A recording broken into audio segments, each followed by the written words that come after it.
Γεια σας παιδιά. Ό,τι έχω εδώ πράγματα έκαναν νερό ή φύτηξανε μέσα εδώ παντού φυτιές, ξέρω εγώ, εδώ τα έγλειψανε όλα, τα φύτηξανε,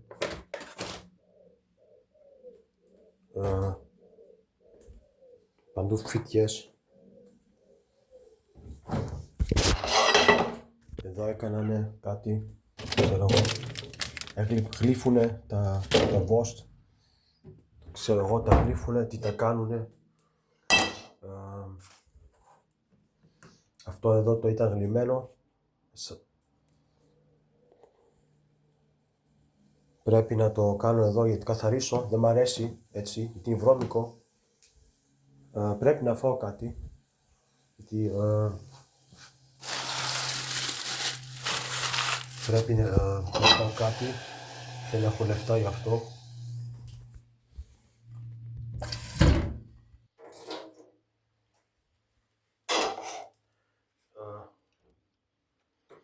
Τώρα είδατε τι κάνουνε αυτοί με τα φαγητά μου, γιατί άσχημα πράγματα κάνουνε όλη την ώρα, δευτερόλεπτα.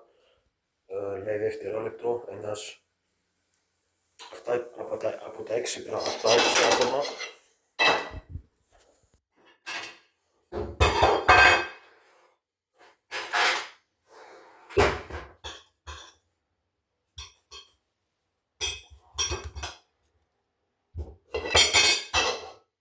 Μέσα από τα 6 πράγματα, από τα 6 teams που κάνουνε, δεν ήμουν εγώ τώρα.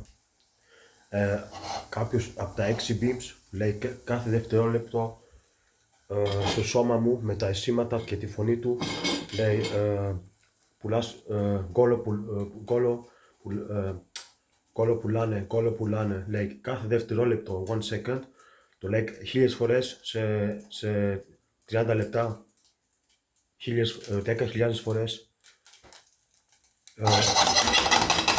Ένας άλλος μιλάει μαλακίες με πούλημα με sound voice.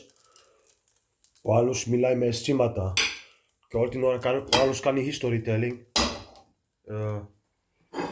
Μόνο από πουτάνες λέει, όλη την ώρα πουτάνες λέει, άλλο θέμα δεν υπάρχει στη ζωή του. Και αυτό το κάνουν όλη την ώρα με το σώμα μου. Ο άλλος κάνει mind thinkings, 2. Ο άλλος κάνει ένα mind thinking. Ο άλλος κάνει realizations από πράγματα. Το κάνουν μαζί, 6 άτομα είναι νομίζω. Και κάνουν history telling.